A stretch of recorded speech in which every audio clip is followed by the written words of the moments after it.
melanjutkan penjelasan tentang lahirnya Pancasila. Proses lahirnya Pancasila itu ada 3 tahap, yaitu dalam BPUPKI, Piagam Jakarta, dan juga PPKI. Pertama, saya akan menjelaskan di sidang BPUPKI. Nah, BPUPKI adalah Badan Penyelidik Usaha-usaha Persiapan Kemerdekaan Indonesia. Pada masa pendudukan Jepang, pemerintah Jepang membentuk BPUPKI pada tanggal 29 April 1945 dengan tujuan mempersiapkan kemerdekaan Indonesia.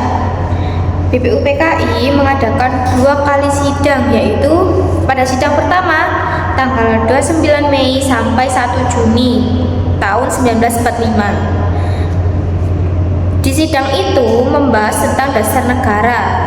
Dalam sidang ini, Insinyur Soekarno menyampaikan pidatonya pada 1 Juni tahun 1945 yang berisi gagasan 5 dasar negara yang disebut Pancasila, yaitu pertama, kebangsaan Indonesia; kedua, internasionalisme atau peri kemanusiaan; yang ketiga, mufakat demokrasi; keempat, kesejahteraan sosial; dan yang kelima adalah ketuhanan dan berkebudayaan. Dari sinilah istilah Pancasila pertama kali lahir. Oke, lanjut ya. Untuk sidang yang kedua BPUPKI pada tanggal 10 sampai 16 Juli tahun 1945 membahas rancangan Undang-Undang Dasar dan bentuk negara. Nah, selanjutnya yaitu Piagam Jakarta. Nah, Piagam Jakarta itu dibentuk tanggal 22 Juni tahun 1945. Nah, setelah sidang pertama BPUPKI, dibentuklah panitia 9 yang terdiri dari tokoh-tokoh nasionalis.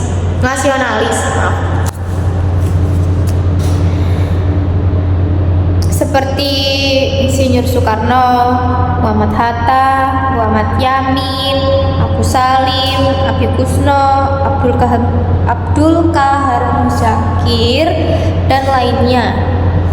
Nah, panitia ini menyusun naskah Piagam Jakarta sebagai hasil kompromi antara golongan Islam dan nasionalis. Piagam Jakarta memuat rumusan awal Pancasila dalam pembukaan Undang-Undang Dasar, yaitu 1. Ketuhanan dengan kewajiban menjalankan syariat Islam bagi pemeluk-pemeluknya. Yang kedua, kemanusiaan yang adil dan beradab. 3. Persatuan Indonesia. Dan yang keempat, kerakyatan yang dipimpin oleh hikmat kebijaksanaan dalam permusyawaratan perwakilan. Yang kelima, keadilan sosial bagi seluruh rakyat Indonesia. Nah, Piagam Jakarta ini menjadi rancangan pembukaan Undang-Undang Dasar tahun 1945 dan merupakan hasil penting yang menunjukkan semangat kompromi antara golongan demi persatuan bangsa. Nah, untuk yang ketiga yaitu PPKI. PPKI sendiri itu adalah Panitia Persiapan Kemerdekaan Indonesia.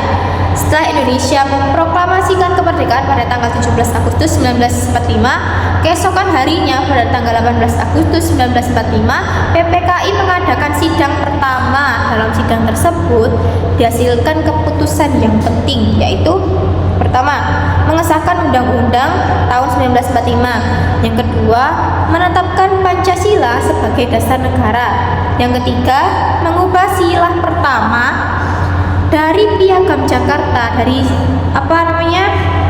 sidang Piagam Jakarta itu menjadi ketuhanan yang Maha Esa. Nah, di Piagam Jakarta sebelumnya itu kan tentang memeluk agama Islam bagi yang memeluk-memeluknya. Nah, terus diubahlah di sidang PPKI ini menjadi ketuhanan yang Maha Esa. Tuh. agar lebih universal dan dapat diterima oleh seluruh rakyat Indonesia tanpa membedakan agama atau golongan.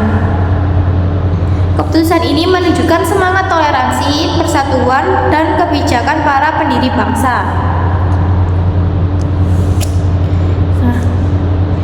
Peristiwa penting yang saya pilih adalah pidato Insinyur Soekarno pada 1 Juni 1945. Dalam sidang BPUPKI pada momen ini, Soekarno untuk pertama kalinya mengusulkan dasar negara yang disebut Pancasila.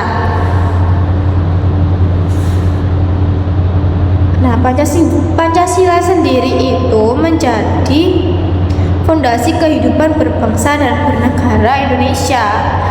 Pidato tersebut menjadi titik awal lahirnya ide besar tentang persatuan dan keadilan sosial bagi seluruh rakyat Indonesia.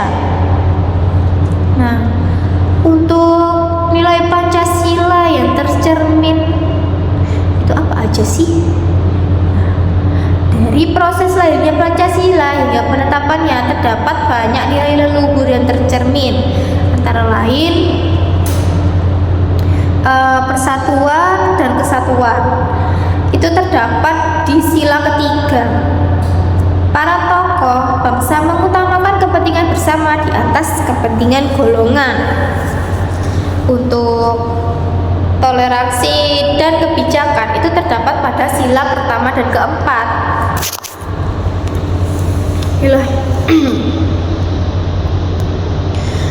Perubahan kalimat pada sila pertama menunjukkan semangat menghormati perbedaan agama dan musyawarah untuk mencapai mufakat. Untuk yang ketiga, keadilan sosial itu terdapat pada sila ke-5. Tujuannya adalah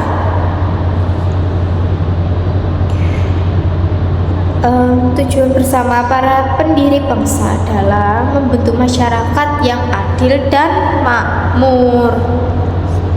Untuk nilai-nilai dasar Pancasila itu terbentuknya negara kesatuan Republik Indonesia yang berbineka tunggal ika.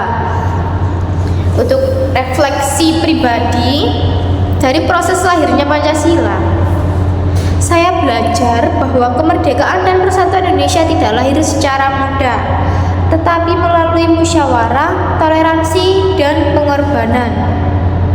Para pendiri bangsa mampu mengutamakan kepentingan nasional di atas perbedaan suku, agama, dan golongan. Bagi generasi muda saat ini, nilai-nilai Pancasila tetap sangat relevan, terutama gotong royong dalam menghadapi tantangan zaman, itu seperti masalah sosial dan lingkungan, toleransi dan saling menghargai di tengah keberagaman budaya dan keyakinan, terus terus semangat dan persatuan, dan menjaga nasionalisme untuk menjaga keutuhan bangsa di era globalisasi. Dengan memahami dan mengamalkan nilai-nilai Pancasila, generasi muda itu dapat menjadi penerus bangsa yang berkarakter, adil, dan juga cinta tanah air. Seperti itu. Oke, sekian dari saya. Terima kasih karena ini waktu istirahat hampir selesai. Saya mau istirahat sebentar ya.